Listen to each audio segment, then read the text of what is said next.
Pour commencer cette séance, j'ai le plaisir de céder la parole à Maximilien Dibia, responsable du thème Travail et santé au CRESP, vice-doyen à la vie étudiante et aux affaires professorales et secrétaire de faculté. La parole est à vous. Merci. Merci beaucoup. Bonjour tout le monde.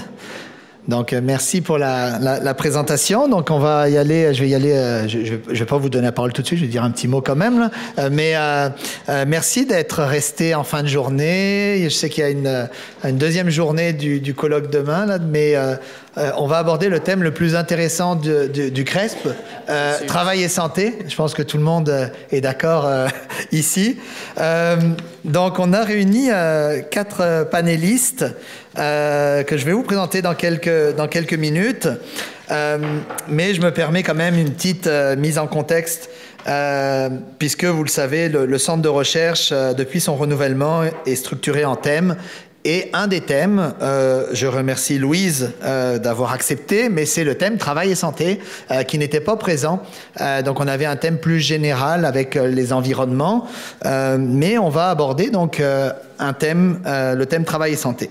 Donc nos chercheurs du thème placent évidemment le milieu de travail au cœur de leurs interventions, de leurs recherches en santé publique. Et on va voir avec nos discussions, milieu de travail, comment ça se définit. Quand on parle des milieux de travail, on va parler, vous allez voir aussi de risques qui sont autant physiques, chimiques, biologiques et aussi de risques psychosociaux. Donc, évidemment, par définition, on doit avoir des approches multidisciplinaires dans notre thème de recherche. Autre mot-clé dans nos recherches, le terme de la prévention. Donc, on fait des interventions qui visent évidemment à prévenir notamment les maladies ou les impacts sur la santé. Donc, nos conférenciers, je ne dis pas plus de mots aujourd'hui, nous avons Annie Landry, qui est directrice du service de la santé et de la sécurité du travail de la FTQ, qui a un baccalauréat en sociologie et qui a milité et travaillé dans le mouvement syndical depuis plus de 15 ans. Dans le cadre de ses fonctions, elle représente la FTQ sur plusieurs comités réglementaires de la CNESST, la Commission des normes d'équité, santé, sécurité au travail, le Conseil du travail du Canada et l'Organisation internationale du travail. Nous avons aussi Marie-Pascale Sassine, qui est chef de l'unité scientifique de santé au travail de l'INSPQ, l'Institut national de santé publique. Elle détient une maîtrise en sciences biologiques et a travaillé dans les directions de santé publique en soutien méthodologique, évaluation, surveillance de l'état de santé de la population des travailleurs pendant plus de 7 ans. Je me suis perdu. Elle a occupé une fonction de cadre d'une équipe d'intervention en santé au travail. Donc, elle pourra nous parler aussi de l'intervention en santé au travail. Et donc, elle est maintenant à l'INSPQ à titre de chef d'unité scientifique. Dans ses fonctions, elle est appelée à diriger les travaux scientifiques d'expertise en santé au travail pour éclairer la prise de décision des autorités de santé publique, des décideurs ministériels et des dirigeants d'établissements de santé et de services sociaux. Nous avons ensuite, et ce n'est pas un ordre préférentiel, j'y vais avec nos collègues féminines, Nolwenn Noiselle détient une maîtrise en chimie appliquée et chimie de l'environnement de l'Université d'Orléans, ainsi qu'une maîtrise en toxicologie, un doctorat en santé publique ici de l'Université de Montréal. Elle est professeure agrégée au département de santé environnementale, santé au travail de l'École de santé publique, spécialisée en santé publique, expertise toxicologie, biosurveillance des contaminants environnementaux pour la population et les travailleurs.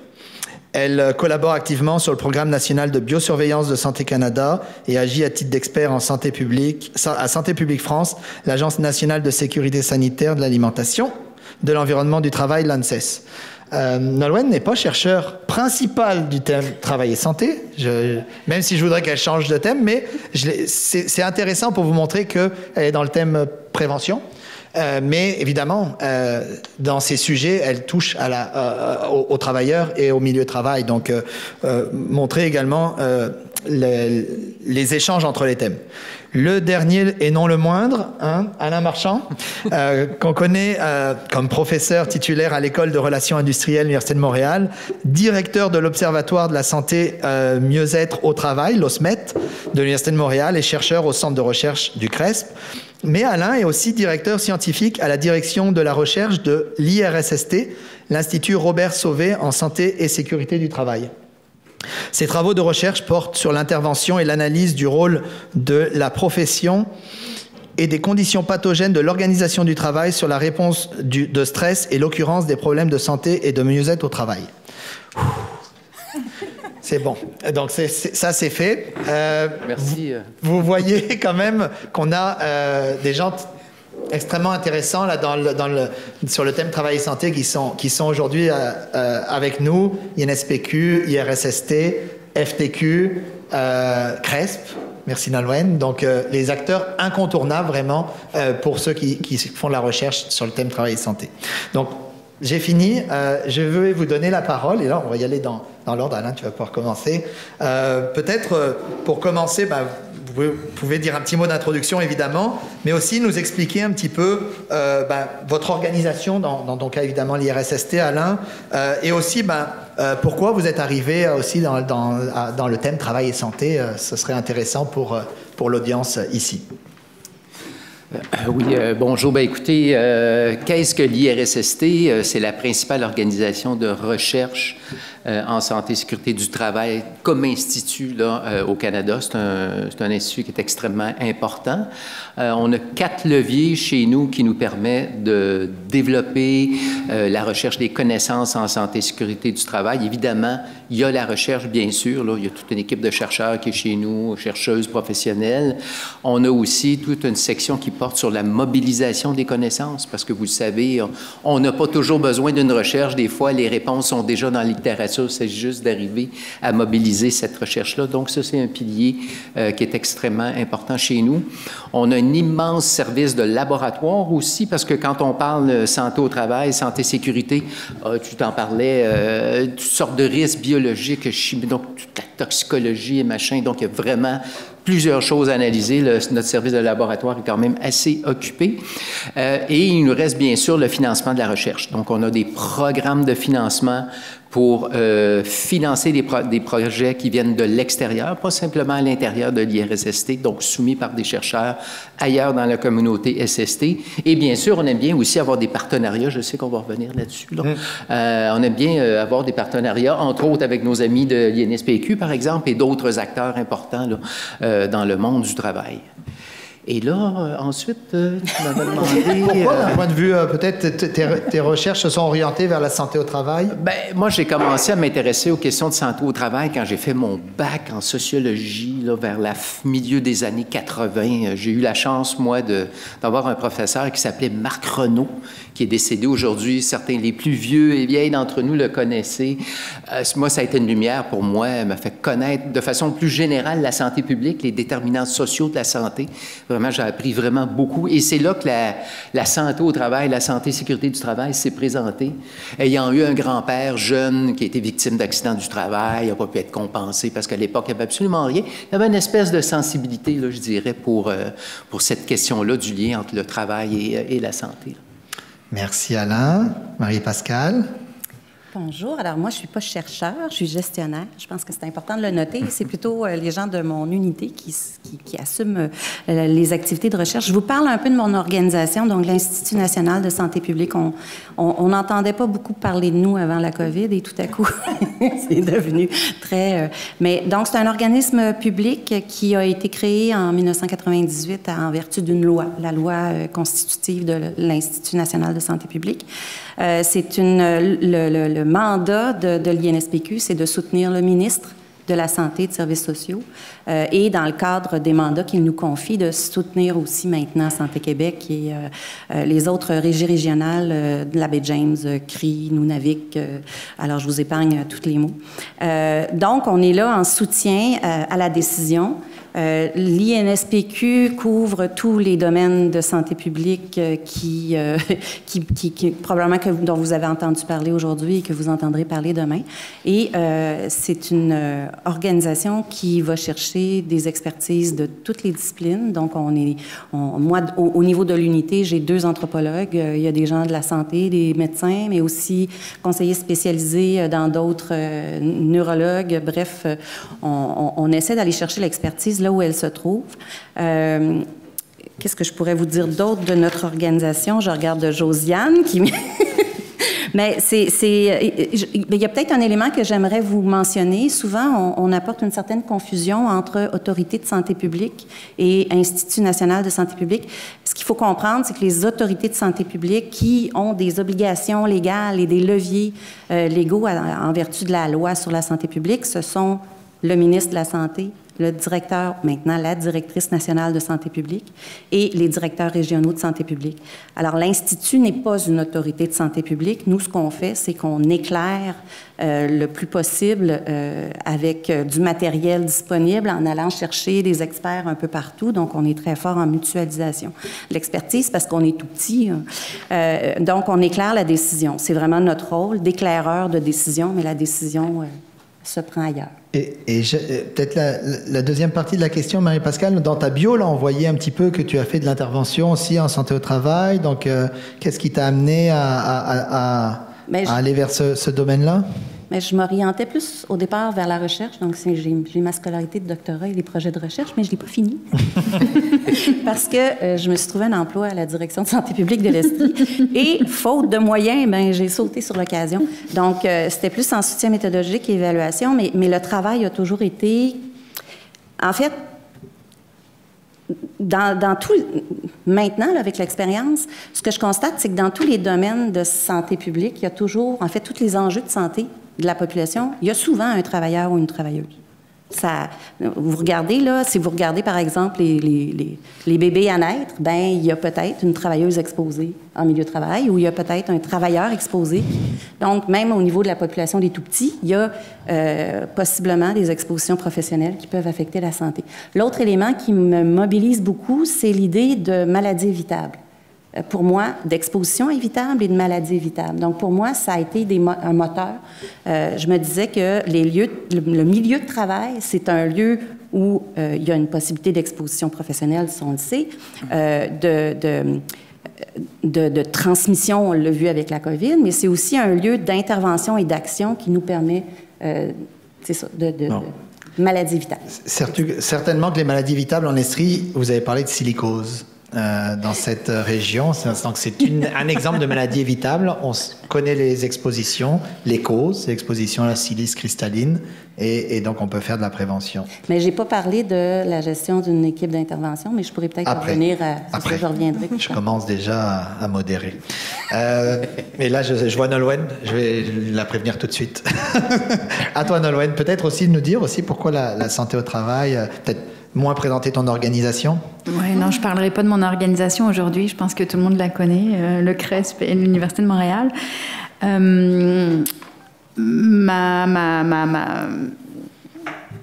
Mon expertise, en fait, puis ma contribution en santé au travail, elle vient un petit peu de l'expertise que j'ai développée au courant de mes études puis de mes recherches sur la biosurveillance. Puis quand on parle de biosurveillance, ça peut s'appliquer autant en population générale qu'en santé au travail. Donc moi, dans une ancienne vie, j'étais aussi en direction de santé publique. Ils m'ont aussi recrutée, mais j'ai réussi à en sortir pour finir ma thèse de doctorat. C'est vrai, c'est vrai. Mais j'ai beaucoup navigué entre la santé environnementale puis la santé au travail, qui sont souvent cloisonnées, mais moi, je pars toujours du principe, du paradigme que en santé publique, on veut réduire les inégalités, s'occuper des populations vulnérables, puis en fait, elles sont partout, que ce soit en santé environnementale ou en santé au travail. Donc, effectivement, comme Maximilien l'a dit tout à l'heure, je suis un peu l'intrus sur cette table-là parce que moi, je suis la co-responsable de l'autre axe qui s'appelle risque et prévention. Mais Maximilien est très bon dans le maraudage, donc finalement, il a réussi à me tordre un bras pour que je vienne en santé, en travail et santé aussi. Donc, ça pour dire que, je ne sais plus, j'ai perdu le fil de ma pensée, mais... que tu penses que c'est le meilleur thème, c'est ça que tu es en train de dire? C'est ça. Tu vas changer de thème. Puis je parlerai après des collaborations peut-être avec les autres organisations. Merci Nolwenn. Annie?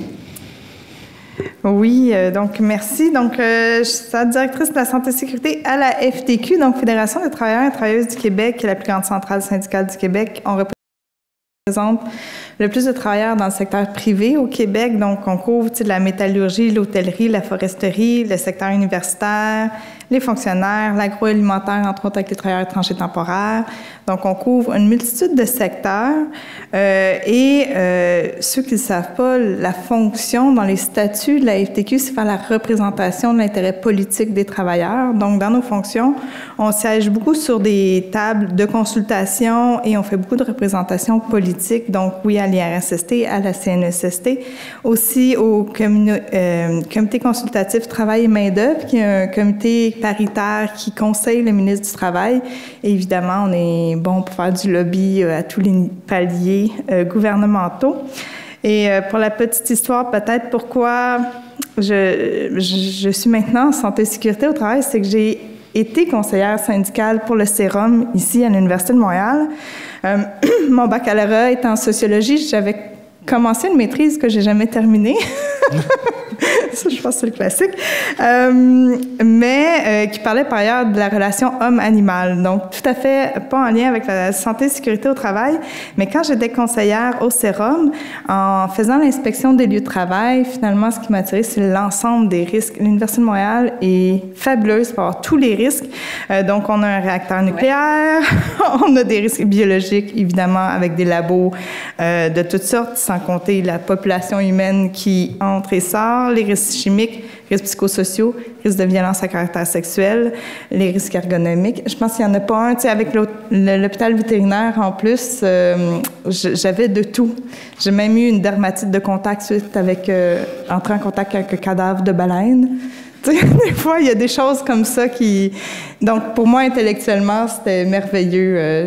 Disons qu'on apprend à aller chercher de l'information et à collaborer beaucoup parce que c'est infini, les enjeux qu'on peut voir dans le milieu de travail. Bon, merci Annie. Oui, écoute, évidemment, il y a plusieurs milieux dans lesquels on va retrouver une multitude de risques. Là, on prend un hôpital, par exemple, on a aussi tous les risques, là, les risques chimiques, physiques, biologiques, ergonomiques, psychosociaux. Donc, il faut les identifier. Une question peut-être plus large, mais qui vous permettra peut-être d'aller... c'est la deuxième, là, il n'y a pas de surprise, je vous avais envoyé question. Comment le thème travail et santé se traduit dans vos actions, priorités, recherche? Donc, on a mis un petit peu actions, priorités, recherche pour que chacun puisse s'y retrouver. Mais c'est l'occasion, je pense, de parler de vos thèmes. Évidemment, peut-être Alain, l'OSMET et les thèmes des risques psychosociaux. Il nous donne les réponses. Ben là, écoute, c'est pour ça que j'ai rien apporté. ou en tout cas, on repartirait dans le même ordre. Alain, je commencerai ici avec... Oui, évidemment, pour ce qui est de l'IRSST, nous, on touche à tous les risques. Donc, il y a vraiment énormément de projets, de problématiques et tout ça. Ça serait peut-être très long, là, vous faire un état de tout ce qu'on fait chez nous. C'est quand même assez important. Mais tu as ouvert la porte à l'OSMET, ça? Oui, un exemple, oui. Je pense qu'un exemple concret. Qui est quand même l'observatoire qui est hébergé ici au CRES, Observatoire sur la santé et mieux-être au travail. On existe depuis 2018. On se concentre vraiment à essayer de comprendre c'est quoi les... Là, on a pas mal identifié c'était quoi, là, mais les différents déterminants qui sont dans le milieu de travail qui vont avoir une influence importante sur les problèmes de détresse psychologique, de dépression, d'épuisement professionnel. Donc, on est vraiment, nous, dans des problématiques de santé mentale, mais on s'intéresse aussi aux problèmes musculo-squelettiques, la santé cardiovasculaire. On tourne autour de ces problématiques-là, mais en même temps, on s'intéresse aussi au rôle des facteurs qui sont à l'extérieur du milieu de travail. Parce que si on va avoir une bonne compréhension de ce qui se passe en matière de travail, surtout quand on parle de santé mentale, il faut aussi tenir compte de ce qui se passe à l'extérieur. C'est pas toujours le travail qui peut être responsable de problèmes que les gens vont vivre. Il y a des situations de vie qui sont à la santé publique, vous le savez, là, il y a des situations de vie qui sont à l'extérieur, qui sont importantes. Donc ça, nous, on embrasse ça de façon très large. Tout ça pour arriver à construire, développer des interventions qui vont vraiment cibler les bons risques là, dans le milieu de travail. Là. Une fois qu'on veut faire, quand on veut faire des interventions en santé mentale, il faut s'assurer que le problème il est bien d'abord bien dans le milieu de travail. Puis s'il est bien dans le milieu de travail, il faut bien cibler le risque sur lequel il faut travailler. C'est un risque psychosocial? Souvent, c'est ça. Mais des fois, c'est pas ça. Ça peut être d'autres choses. Alors, donc, c'est vraiment le travail qu'on fait, nous, à l'Observatoire, pour tenter d'avoir un regard assez large sur sur la santé et le mieux-être au travail. Et puis, je vais m'arrêter là, je pense. Merci. Écoute, ça donne une bonne idée. Merci Alain. Marie-Pascale? Évidemment, au niveau de l'Institut, on fait partie de la direction de la santé environnementale, santé au travail et toxicologie. Donc, on est une petite équipe à l'intérieur, notamment de l'ensemble de l'organisation, mais l'ensemble d'une direction aussi. Par contre, la santé au travail est au cœur de tous nos travaux. Et je dirais qu'avec la loi modifiant le régime de santé et sécurité du travail, ça a apporté, ça a levé le voile sur des inégalités de santé qu'on connaissait depuis longtemps. Ça permet aussi d'avoir certains leviers, par exemple, maintenant que les mécanismes devraient être accessibles. Depuis le 1er octobre, c'est en vigueur. Accessible à l'ensemble des milieux de travail. Il y a déjà des beaux leviers de travail à faire là-dessus, mais il y a aussi des nouvelles obligations, ou en tout cas un renforcement d'obligations qui sont dévolues au ministère de la Santé. Comme vous le savez, le ministère de la Santé était consulté sur les priorités que la CNESST devait établir. Maintenant, ils doivent collaborer. Donc, il y a un cran supplémentaire. Alors, le ministère de la Santé a une responsabilité au niveau de la priorisation des enjeux de santé et des défis qu'on doit relever. Ensuite, maintenant, la directrice nationale de santé publique doit élaborer des protocoles dans le cadre du programme pour une maternité sans danger. Donc, ici, on parle de la protection de la travailleuse enceinte, celle qui allaite, en fait, le bébé à naître et le bébé allaité. Donc, il y a cette responsabilité de la directrice nationale de santé publique, en plus de toutes les autres responsabilités. Ce que ça a fait, c'est que maintenant, on a des nouveaux mandats.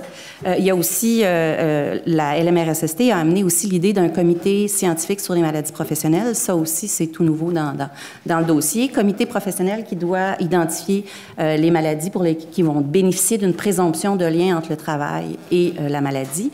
Et ce comité-là doit s'appuyer sur de la donnée probante, de la donnée scientifique, en fait, tous les savoirs expérientiels, contextuels ou scientifiques. Alors, ça a fait en sorte que ça a structuré un peu nos travaux.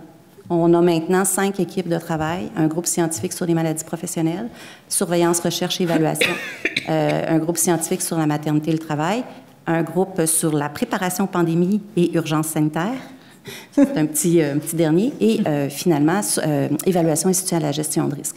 Je reviendrai peut-être plus tard sur évaluation institutionnelle à la gestion de risque, où là, je pourrais vous parler un peu plus des thématiques. Mais Marie-Pascale, ça me donne l'occasion de m'adresser aux étudiants qui sont ici. Et évidemment, c'est un milieu d'emploi pour plusieurs finissants. Là, tu parles du groupe, évidemment, de soutien au comité des maladies professionnelles. La suite du doctorat, par exemple, vous avez embauché plusieurs étudiants diplômés du programme de santé publique de l'École de santé publique. Mais donc, tout à fait. Puis ça fait partie de notre loi constitutive de pouvoir contribuer à la formation de la relève en santé publique. Donc, je pense que l'Institut est un milieu de stage intéressant et aussi un milieu d'études intéressant. On peut être en contact avec l'ensemble des acteurs. On est proche du décideur. Il y a vraiment tout un contexte drôlement intéressant. On est proche du terrain parce qu'il y a toutes les directions de santé publique en santé au travail qui interviennent dans les milieux de travail. Donc oui, effectivement. Donc, merci. Merci. On est preneurs, j'ai des sujets pour vous. On va voir Nolwenn si elle a des petits exemples aussi à nous partager sur le thème travail et santé. Oui, je vais vous parler un petit peu de mes projets de recherche en lien qui impliquent des travailleurs, mais avant, je veux juste mentionner l'excellent travail qui est fait par le comité maternité et santé, dont je suis une heureuse membre à contribuer dans ces travaux-là, et franchement, bravo pour toute cette organisation. Fait que moi, je vais vous parler de 2 axes dans ma programmation de recherche, puis peut-être je vais voler un peu le punch de la prochaine question de Maximilien, parce que, en fait, les deux axes et les 2 projets dont je veux vous parler impliquent les collaborations avec les organisations qui sont là. Donc, un des premiers projets dont je vais vous parler, c'est sur la surveillance biologique des pompiers au PFAS, donc les Forever Chemicals, là, ceux qui sont méchants, qui se dégradent pas nulle part, ni dans l'environnement, ni dans l'organisme biologique. Puis ça vient tout à fait, ça s'inscrit directement en lien avec mon expertise en surveillance biologique. Et donc, les pompiers, on sait que ça fait partie d'une catégorie de travailleurs très vulnérables parce que juste leur profession en tant que telle est classifiée comme cancérogène par le Centre international de recherche sur le cancer. Puis on sait qu'ils sont exposés à toutes sortes de cochonneries chimiques dans l'environnement et ils ont des maladies professionnelles beaucoup plus importantes et des cancers très, très jeunes. Donc, ce projet-là, en fait, on le développe en partenariat avec l'IRSST, avec des chercheurs de l'IRSST, pour justement pouvoir répondre à des questions qui viennent directement, en fait, des pompiers. Puis, il n'y a pas très longtemps, j'étais justement en termes d'activité intersyndicale, parce qu'en fait, moi, je suis aussi déléguée syndicale dans mon unité. Et donc, je suis allée faire une activité intersyndicale dans un congrès des pompiers à Rimouski, pour justement faire aussi du transfert de connaissances, en fait, partager les connaissances qu'on peut avoir, puis la mobilisation des connaissances. Donc ça, c'est un premier volet. Un autre volet dont j'aimerais vous parler aujourd'hui, c'est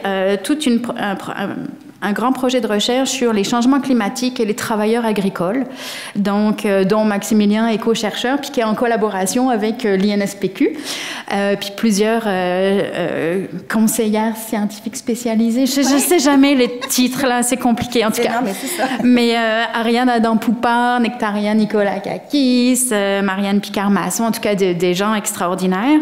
Puis c'est vraiment un beau projet qui s'inscrit dans l'intersectorialité, puisqu'on va avoir autant les risques chimiques, physiques, mais aussi psychosociaux, et avec beaucoup de composantes participatives, puisque ultimement, on veut aussi impliquer les propres producteurs, mais aussi on a des gens sur nos comités de gestion de l'UPA, de la santé publique, producteurs agricoles, etc. Fait que c'est vraiment une super belle initiative, puis qui a fait des petits, en fait, parce que de ce projet-là, 2 autres projets sont nés, dont je suis co-chercheur, je ne suis pas la chercheuse principale, mais avec mon collègue François Castonguay, il y a un 2e projet qui a émané de ça, qui regarde plutôt l'impact économique, et avec ma collègue Lara Gauthier, un autre projet qui regarde justement à ce moment-là vraiment le volet travailleurs étrangers temporaires, qui sont aussi des groupes de population particulièrement vulnérables. Puis quand je disais tout à l'heure, population générale versus travailleurs, les travailleurs étrangers temporaires, ils ont le nom de travailleurs, effectivement, mais ça fait aussi partie de notre population générale. Puis c'est des gens qui sont extrêmement vulnérables, pas juste dans leurs conditions de travail, mais dans leurs conditions de vie à tous les jours. Et donc, c'est vraiment un projet super intéressant d'aller mieux documenter, en fait, leur vulnérabilité en lien avec les changements climatiques. Fait que je vais m'arrêter là pour l'instant. Merci Nolwenn. Peut-être juste, tu as nommé Ariane, Nectaria et Marianne, mais donc c'est la médecine du travail, c'est la santé environnementale et c'est la sociologie pour Nectaria. Nectaria est neurologue de formation, mais elle fait beaucoup les risques. Vous voyez, je suis risque chimique, moi. Oui, c'est ça. Il y a une toxicologue qui est Ariane, il y a une médecin spécialiste en santé au travail. Oui, qui est Marianne, puis Nectaria qui est conseillère scientifique en une formation en neurologie. Formation en neurologie qui regarde notamment les risques psychosociaux dans le projet. Responsable du conseil scientifique. Voilà, ça donne une idée de la complémentarité. Merci. Annie? Oui, je n'en profite peut-être pour rebondir sur plusieurs choses qui ont été dites. Sur les pompiers? Oui, les pompiers.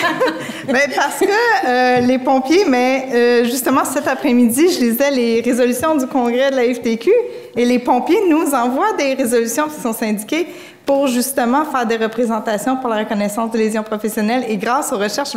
Il y a vraiment un lien entre ce que les travailleurs vivent et travailleuses sur le plancher, puis après ça, les mandats que nous, on reçoit vraiment concrètement pour faire de la représentation. Puis évidemment, ça a été très long avant la reconnaissance des cancers. On en a eu une bonne partie avec la modernisation du régime en santé-sécurité à l'exclusion des cancers concernant les femmes. Mais c'est un classique, la discrimination des femmes en santé-sécurité. Et c'est là aussi, pendant le PL59, on avait fait des gains, entre autres à cause des recherches qui étaient faites sur les risques psychosociaux. On avait réussi à avoir l'introduction de prendre en compte la réalité des hommes et des femmes. Et là, cette semaine, le projet de loi 101 est venu exclure le secteur de la santé et de l'éducation des mécanismes. Donc, malgré la science, on voit qu'on a encore du travail à faire, mais c'est évident que même, tu sais, à chaque fois qu'on a des recherches qui sortent, et oui, on a souvent des relations, on donne accès au milieu de travail avec les chercheurs, Mais lorsque les recherches sont nombreuses, qu'elles viennent nous appuyer, tu sais, là, on a eu un recul parce que oui, il y a exclusion de l'éducation de la santé, mais on va aller devant les tribunaux après pour dire que c'est discriminatoire. Puis c'est les recherches qui vont nous permettre de démontrer que vraiment les femmes n'ont pas moins de risques. Donc, ça te prend des données probantes. Exactement. Qui viennent d'équipes de recherche. Oui, puis Monsieur Marchand à l'IRSST va savoir l'importance des données probantes pour souvent la partie qui est vis-à-vis de moi, donc la partie patronale. Pour eux, c'est excessivement important d'avoir plusieurs recherches pour prendre action. Peut-être, Annie, c'est intéressant parce que plusieurs personnes ne sont pas dans le thème travail et santé, font pas de la recherche, sont pas forcément, ne comprennent pas forcément l'idéologie de la loi, mais tu sais, l'approche paritaire, c'est quand même à la base de notre loi santé sécurité au travail. On le retrouve dans les instances. Alain l'a dit tout à l'heure. Donc, évidemment, nous comme chercheurs, là, on est pris avec ça. On n'est pas pris, mais tant mieux. Mais on doit collaborer avec les syndicats et le patronat, bien souvent. Donc, oui, puis on utilise, tu sais, parce que oui, il y a la recherche qui est un peu encadrée plus paritairement au niveau de l'IRSST, mais après ça, il y a la recherche universitaire qui est moins paritaire, là, tu sais, qu'il y a des chercheurs qui peuvent partir faire des demandes de subventions à d'autres organismes aussi que l'IRSST avec la santé publique, entre autres. On utilise toutes les données et au niveau de la santé publique même, on peut arriver parce que maintenant, dans tous les milieux de travail, il y a un comité paritaire, donc travailleurs-employeurs. Les travailleurs peuvent arriver pour dire, regardez, la recherche démontre que dans notre milieu, par exemple, on est plus exposé au plomb ou à n'importe quel contaminant qu'il peut y avoir. Et là, l'employeur est obligé de prendre action. Fait que toute recherche peut être utile à tous les niveaux. Tu sais, là, c'est sûr que moi, je suis plus au niveau des lois, mais même dans les milieux de travail concrètement. Puis souvent, nous, on va recevoir des appels, puis on va leur dire, bon, ben, allez voir telle recherche. On fournit les données pour améliorer les milieux de travail. Par expérience, en recherche depuis près de 15 ans, on rentre dans les milieux, autant par le syndicat que par le patronat. Ça dépend les projets, ça dépend les besoins, mais les deux sont possibles. Bien souvent, quand on rentre avec l'un, ben, on va évidemment parler avec l'autre partie. Là, donc, ben, c'est évidemment, syndicalement, on ne peut pas juste donner accès au milieu de travail, ça prend l'aval du patron. On ne possède pas le milieu. Oui, mais des fois, les arguments du syndicat gérance, là. Oui. Est-ce que je peux ajouter un petit truc sur mes années de gestion d'une équipe d'intervention? Donc, j'imagine que vous connaissez les directions de santé publique avec leurs équipes de tous les domaines de santé, de santé publique. Il y a des équipes de santé au travail qui sont dans ces directions. Ces équipes-là vont aller faire carrément du porte-à-porte, vont visiter les entreprises du Québec pour aller identifier les risques, soutenir en fait l'identification, la mise en place de moyens préventifs. Donc, et dans ce contexte-là, ces équipes-là doivent travailler avec un comité paritaire, donc représentant de tous les partis. Et l'idée, c'est de mettre, c'est vraiment formidable, la base de la loi qui a été bâtie notamment par un collègue de l'Institut, Michel Vézina, pour ne pas le nommer. C'est vraiment formidable, cet aspect de paritarisme, parce que ça met en branle l'ensemble des acteurs qui sont capables de faire bouger le milieu. Ça pose parfois cependant, des défis. Et c'est là que probablement la donnée probante vient tenter de dénouer certains de ces défis-là, parce que ça peut, ayant des intérêts, des objectifs divergents, ben les choses n'avanceraient pas. En tout cas, on l'espère. Si je peux me permettre, ça c'est un des problèmes qu'on a en matière de recherche. C'est extrêmement difficile de faire financer de la recherche en santé au travail, santé, sécurité du travail, à l'extérieur de l'IRSST ou des organismes qui sont dévoués là, à la santé sécurité. Quand on soumet des projets, les taux de succès pour des projets en santé au travail aux IRSC, c'est familique, là. C'est extrêmement difficile. Mais tu décourages les nouveaux. Il faut dire la réalité, il faut dire commencer. Actuellement, c'est extrêmement difficile d'aller chercher des fonds à l'extérieur de l'IRSST pour faire avancer des projets en santé et sécurité. Donc, il faut vivre avec la contrainte de l'IRSST qui est d'avoir des projets qui vont répondre à des besoins des milieux de travail, donc qui vont... on va s'assurer que le côté paritaire du projet est présent. Ça, c'est quelque chose d'extrêmement important. Mais sinon, c'est très difficile de faire financer autrement la recherche en santé au travail. C'était mon éditorial. Je ne peux qu'appuyer. Oui. Mais bon, c'est sûr que... Et d'un autre côté, on a la chance quand même d'avoir l'IRSST au Canada, les chercheurs québécois. Mais en effet, le niveau de financement n'est pas le même. Petit. On est déjà sur ma question, alors je ne l'ai pas posée, mais on est sur le thème de la collaboration, partenariat de recherche. On a parlé de l'approche paritaire. Voulez-vous ajouter quelque chose par rapport à ça? Nolwenn aussi a déjà parlé un petit peu des équipes partenaires là, qui sont même multi-institutions. Alain, partenariat, tu peux même parler peut-être aussi partenariat CRESP-IRSST. Oui, ben nous à l'IRSST, évidemment, on est extrêmement intéressés à être en partenariat avec les acteurs importants. Par exemple, on a un partenariat ici avec le CRESP pour aider des chercheurs de l'IRSST qui ont joint le CRESP à développer des projets en collaboration avec des gens ici du CRESP, des projets qui vont par la suite être soumis à des organismes subventionnants, mais comme c'est en santé au travail, ça va être dur. Mais ils ont projet aux IRSC, mais ça peut être au CRSH aussi, là, ça dépend des thématiques. Mais nous, ce qui est intéressant, c'est que notre programme de partenariat va, si un acteur vient nous voir, un acteur intéressant, dit, je veux mettre, je donne un chiffre comme ça, là, je mets 50 000, bien nous aussi, on va être capable de mettre 50 000 si on est capable de reconnaître que le projet est pertinent pour la santé et sécurité. Donc, on a un effet de levier supplémentaire que simplement les projets qu'on finance là, sur une base de concours. Là. Ça fait que pour les partenariats, n'hésitez pas à venir nous voir. On est très ouverts à discuter de ça à l'IRSST. De notre côté, évidemment, les risques en milieu de travail, c'est un monde vaste, diversifié, immense. Tu en as parlé. Et nous, ce qu'on nous demande souvent... En fait, l'appareil gouvernemental nous demande des réponses rapides. Il nous demande d'être agile, d'aller vite. Vous savez comment c'est quand même pas si rapide que ça de produire de la donnée probante. Donc, on a beaucoup de pression à ce niveau-là. Alors, c'est incontournable. On doit s'appuyer sur l'ensemble des expertises disponibles, crédibles, qu'elles soient au Québec, au Canada ou ailleurs. Donc, la mutualisation de l'expertise est essentielle. Puis quand je dis expertise, c'est autant au niveau des savoirs scientifiques que d'autres types de savoirs. Tout à l'heure, Nolwenn parlait du comité d'experts permanents en maternité et travail. Bien, on a 2 citoyennes aussi, en plus des médecins spécialistes, un éthicien, une personne en juridique. On a des citoyens. Donc, on essaie d'aller chercher, d'avoir une perspective assez large dans les projets qu'on leur mène, dans la mesure où on est capable de le faire, pour arriver à une question et pouvoir gérer l'incertitude liée à la donnée scientifique, souvent qui est très présente. More research are needed.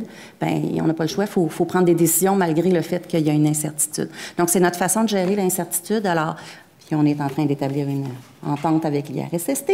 On souhaite établir des ententes avec le CRESP. Donc, on a plein de collaborations et c'est souhaité, c'est nécessaire et incontournable. Merci. Partenariat, quelque chose à ajouter? Nolwenn, Annie?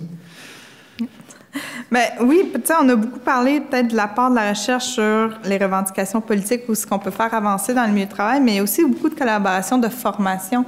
Donc, nous, tu sais, tous les travailleurs qui sont libérés dans les milieux de travail pour prendre en charge la santé et sécurité de manière paritaire, bien, il faut qu'ils aient accès à des formations. Donc, souvent, on va faire des colloques, on vous invite, on partage la connaissance. Puis ça aussi, c'est essentiel. Surtout dans un contexte où là, on voit, j'ai ma collègue américaine qui, elle, voit NIOSH se faire détruire. Donc, en fait, ils ont rescapé quelques instances, mais ce qu'on a appris, c'est qu'ils ne sont pas budgétés. Fait que ce n'est que par parure. Là. Il reste un 20 à peu près. Là. Oui, mais dans la structure, mais ils n'ont pas été budgétés. Oui, c'est ça. Fait qu'ils ont, sur papier, il y a une structure, mais ils n'ont pas de budget. Mais d'où l'importance... Tout le monde va comprendre en santé publique l'impact que ça a. Fait que nous, c'est ça, et on va le voir assez rapidement. Là. C'est la meilleure preuve que la santé au travail est en santé publique. On voit que l'impact est similaire. Nolwenn, avais-tu quelque chose là-dessus aussi? Non, mais en fait, j'aurais rebondi sur les formations pour parler peut-être du transfert de connaissances, mais j'imagine que c'était ta question qui Juste venait. pour terminer, je voulais aussi parler du thème, je te donne la parole en premier, Nolwenn, promis. Mais je voulais juste dire que dans le thème travail et santé, on s'est aussi organisé avec un comité consultatif. Merci d'être membre. Annie, par procuration, c'est François, ton collègue qui est sur le comité. Je voulais aussi signaler qu'il y a Sarah Amélie Mercure qui est sur le comité de suivi de la direction de santé publique de Montréal, donc médecin avec une santé publique, spécialiste en santé au travail. Donc vous voyez, même dans le suivi, donc médecine préventive, ok, pardon. On a cette approche. Donc, on invite en effet la vision aussi syndicale qui peut nous remonter des problématiques donc de santé, de recherche et les instituts clés là. Donc, Alain et Marie-Pascale sont sur notre comité consultatif. Ça nous fait plaisir. Bon. On va se rencontrer bientôt. Nolwenn, là, j'avais une question, mais je vais la poser et tu répondras différemment si tu veux. Là, mais je sais que le temps file et on est en fin de journée, mais je voulais aussi lancer un petit peu l'idée des défis. On a parlé un peu du financement tout à l'heure, mais quand même, quels sont les défis en termes de recherche, mobilisation, transfert de connaissances que l'on a dans le thème travail et santé. Alors, Nolwenn, je t'ai promis, on commence avec toi. Merci. En fait, moi, je voulais plutôt parler des bons coups en transfert des connaissances, puis c'est très intimement lié à la collaboration. Hein, si on est aussi performant en transfert de connaissances parce qu'on collabore bien en amont aussi, puis qu'on a des processus qui sont participatifs. Fait qu'Annie soulevait le besoin d'avoir des formations pour les travailleurs, pour les différents représentants, etc. Donc, dans le fameux projet en lien avec les risques climatiques et les travailleurs agricoles, en fait, le résultat final qu'on cherche à atteindre, c'est vraiment de pouvoir développer des outils de formation autant pour les intervenants de santé publique que pour les producteurs agricoles eux-mêmes et leur main-d'œuvre. Donc, ça veut dire les gens qui sont propriétaires d'une ferme, mais aussi ceux qui embauchent des travailleurs étrangers temporaires. Fait qu'on voit que ça se décline vraiment à multiniveau. Et donc, c'est vraiment, vraiment important d'avoir ce processus participatif dès le début pour vraiment pouvoir atteindre les bonnes cibles, puis c'est ce qu'on est en train de développer. Puis en termes de transfert des connaissances, j'aimerais quand même souligner aussi, Maximilien, le livre qu'on a co-publié ensemble et qui est aussi une base vraiment solide en santé environnementale, santé au travail, santé publique. Et c'est une très, très belle collaboration parce qu'il y a beaucoup d'auteurs qui viennent aussi de l'INSPQ, des différents milieux qui ont collaboré à ce livre-là, à en faire vraiment un livre de référence le plus à jour avec la connaissance et les données probantes le plus à jour. Et puis, on a eu quand même du soutien autant en termes de ressources financières que humaines de nombreuses organisations comme l'INSPQ. Puis je pense que ça démontre aussi qu'en collaborant, on peut faire vraiment des très belles choses ensemble. J'ajouterais que dans le livre, évidemment, il y a un chapitre environnement de travail, là, mais il y a beaucoup de questions de santé au travail qui sont à tous les niveaux, dans les chapitres, évidemment, épidémiologie, expologie, toxicologie, tous les effets santé. Donc, c'est quand même très présent dans le livre. Merci, Nolwenn. Tu as plugué le livre. Tu l'as apporté. Tu l'as apporté. Oui, je l'avais apporté, mais j'étais à la page environnement de travail. Vous pourrez lire, évidemment. Puis on peut peut-être dire que c'est un livre qui est en libre accès. Fait qu'on a réussi à dédouaner tous les frais. Fait que tous les chapitres sont consultables gratuitement en ligne sans avoir aucun abonnement nulle part. Fait que grâce au soutien des partenaires. Grâce au soutien des partenaires, je pense que c'est... Et le CRESP aussi. Ah, bravo, le CRESP. Je savais que vous me regardez, Louise. Des nombreux partenaires, mais je pense que c'est important de souligner la science en français et en libre accès. Merci, Nolwenn. Bon, retournons les défis. Les défis, si je l'attrape, là, il est devant moi. Les défis... Tu l'attrapes, il est devant toi. Oui, le micro. OK. Un des défis qu'on a en matière de santé au travail, c'est d'arriver à se donner un système, des mécanismes de surveillance des risques émergents. Ça, c'est quelque chose qui est extrêmement difficile à saisir, à apprécier, à évaluer. Ça, c'est un point qui est extrêmement important. Un autre point qui est extrêmement important aussi, c'est on est envahi actuellement par les développements numériques, l'intelligence artificielle, que ce soit dans les applications, que ce soit génératif et tout ça, génératif, pardon. Là, il y a vraiment de grands défis là, pour essayer de mieux comprendre les impacts de ces technologies-là sur la santé et sécurité du travail, sur la façon dont la gouvernance autour de ça, les questions d'éthique. Bref, ça, c'est un enjeu qui est extrêmement important. Puis, évidemment, je peux qu'applaudir avec ce projet-là, les changements climatiques qui vont avoir des impacts extrêmement importants. Puis, j'ajoute mon petit grain de sel là-dessus aussi, l'exposition aux pesticides en milieu de travail. C'est vraiment une problématique qui est très, très, très importante. Avec ça, on a de quoi s'amuser, je dirais, pour quelques années, là. Merci, Alain. En fait, les défis sont tout autant d'opportunités de travail pour les étudiants, étudiantes, chercheurs. Alors, voyez ça comme des projets futurs. Oui, je suis d'accord avec toi sur les enjeux émergents, tous les déterminants environnementaux du travail émergent, ça préoccupe beaucoup, mais je vais vous surprendre parce qu'au-delà de ceux qui sont émergents, il y a tous les autres qui sont toujours présents. L'exposition aux cancérogènes, aux fibrogènes, c'est encore là. Les travailleurs et travailleuses sont encore surexposés au-delà des valeurs admissibles. Il y a encore du travail à faire pour comprendre le lien entre le travail et les maladies professionnelles. Donc, il y a encore beaucoup de défis. Tout à l'heure, Nolwenn parlait des travailleurs étrangers temporaires, les travailleurs d'agence. C'est une population qui tombe dans les mailles du filet. Et c'est une population qui nous préoccupe beaucoup. On a mené une étude sur les travailleurs étrangers temporaires, puis actuellement, j'ai une équipe qui travaille à identifier les obstacles et les leviers, autant au niveau des inspecteurs de la CNSST que des acteurs de santé publique, pour aller comprendre comment on peut atteindre ces populations-là, les employeurs qui doivent être mobilisés. Donc, il y a, au-delà des contaminants, il y a aussi des populations et le plus grand défi, à mon avis, c'est d'être capable d'aller identifier quels sont les besoins de santé. Et ça, c'est nos systèmes de surveillance qui sont incomplets. Souvent, le travail n'est pas renseigné. Les informations sont plus des données de service. Donc, il y a encore beaucoup de boulot à faire pour tenter de bien suivre l'état de santé de la population au travail. Merci. Annie? Bien, peut-être, c'est, oui, le suivi avec les travailleurs qui sont parfois pas conscients, eux autres même, des risques, d'où l'importance de les informer et de vulgariser les risques, puisque souvent, puis on le voit, la capacité d'attention, puis le niveau, tu sais, on parle de travailleurs étrangers temporaires, on parle de gens qui travaillent dans des industries lourdes, donc c'est pas des gens hyper scolarisés, donc il faut adapter le discours pour qu'ils comprennent le risque et qu'ils ont la loi les protège de ces risques-là parce qu'on a encore la mentalité que j'ai pas le choix, c'est ma job. Alors que le système pourrait les protéger, qu'il y a des ressources justement, soit la CNSST, de la santé publique qu'on peut appeler, tout ça de faire connaître. J'ai quand même, il y a quelques petits bouts d'espoir. On parle depuis tantôt de changement climatique, mais cet été, à l'Organisation internationale du travail, il y a la Convention sur les risques biologiques qui a été adoptée et que pour la première fois, il y a les changements climatiques dedans, c'est indiqué.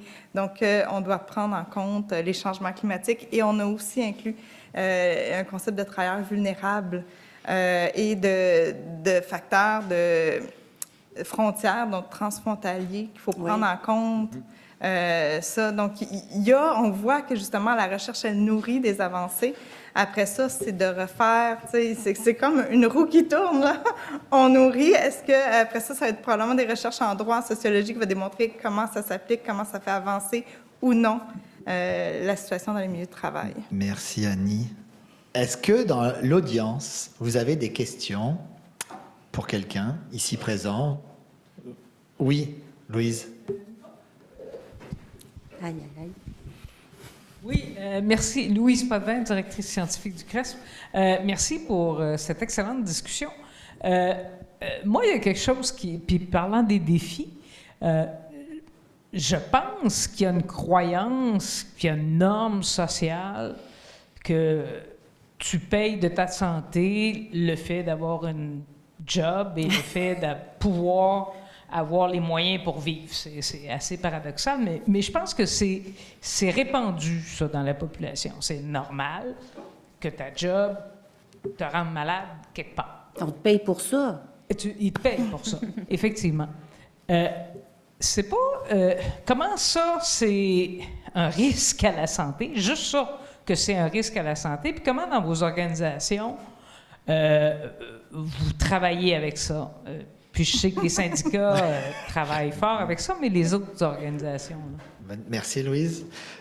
Marie-Pascale, tu as levé la main, vas-y. Le petit doigt, en fait, mais c'est drôle parce que justement, je jonglais avec l'idée il y a comme quelque chose d'une loi féodale, ou je sais pas trop, où tu donnes une partie de toi-même en échange d'un financement pour t'aider à survivre. Mais je pense, moi j'ai l'impression que, puis c'est un peu comme ça que je souhaiterais orienter l'unité le plus possible, c'est-à-dire qu'il y a des facteurs déterminants. Le travail peut permettre un épanouissement, donc de renforcer les conditions d'emploi et de travail qui permettent de renforcer la santé devient un levier. Mais comment peut-on le faire? C'est pas clair pour moi, mais on y travaille. C'est-à-dire que l'idée, c'est d'abord, la santé au travail devrait être une préoccupation dans la plupart des politiques publiques qu'on a, parce qu'il y a toujours un travailleur autour de la table, mais de renforcer, de travailler sur la redistribution de la richesse, sur, tu sais, les conditions de travail, c'est des domaines que l'on n'exploite pas beaucoup.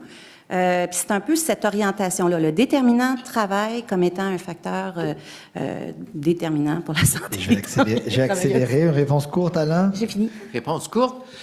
Moi, je mettrais un petit peu de nuance là-dedans, là, à savoir qu'on perd sa vie à la gagner, oui, mais il y a énormément de variations en fonction des secteurs économiques, là où on va travailler.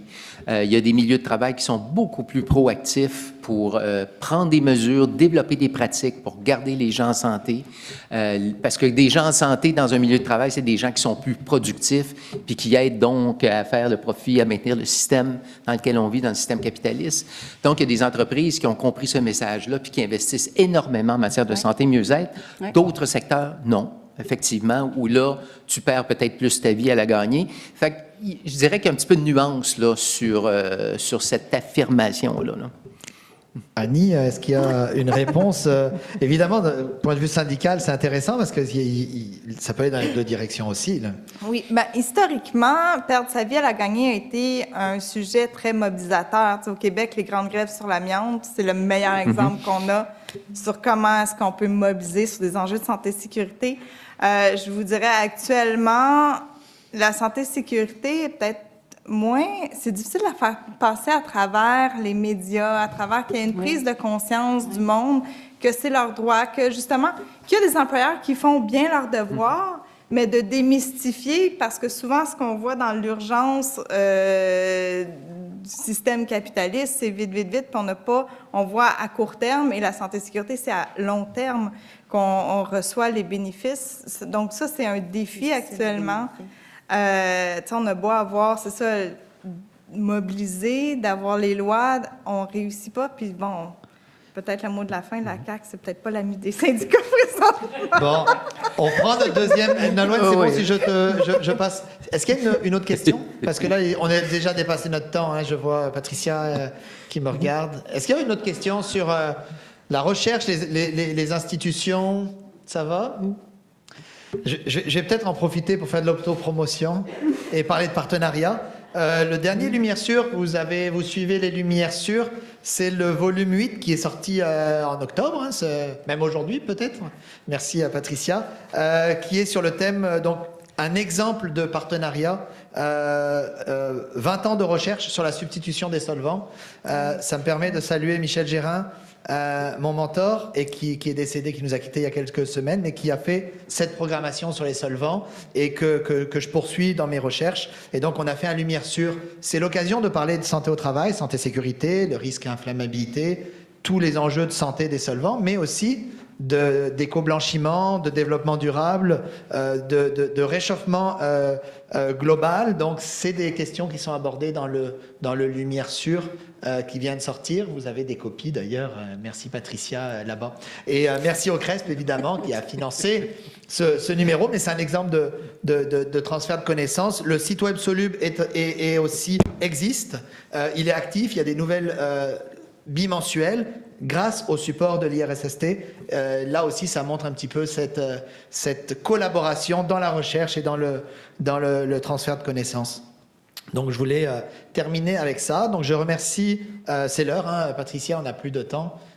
Donc, je pense que c'est des belles discussions. On a parlé de milieu, on a même parlé d'amiante à la fin. Ce n'est pas un sujet qui est terminé. Je reviens, j'étais à Thetford jeudi, vendredi. On a un projet de recherche actif sur l'amiante par les FRQ, par les fonds de recherche du Québec, avec mes collègues de l'IRSST. On était sur place. Donc, on a parlé des risques psychosociaux, évidemment des risques chimiques, physiques, biologiques, des modifications de la loi. Donc, vous voyez que c'est un thème très actif. Et on est très fiers d'avoir, Caroline me l'avait mis, combien de chercheurs? 17 chercheurs qui sont dans le thème travail et santé. Donc on remercie tout le monde. Je remercie Caroline Couture qui m'a aidé, donc qui ne pouvait pas être là parce qu'il y a de la Covid autour d'elle, mais qui est en ligne, elle nous regarde et qui m'a aidé là, à planifier, à organiser un petit peu le thème d'ailleurs et la table ronde. Donc je vous remercie. Il y a quelques boissons là-bas, des mocktails. Ils vous attendent, donc on peut réseauter, continuer les discussions. Merci à tous. Ça termine, je pense. Vas-y,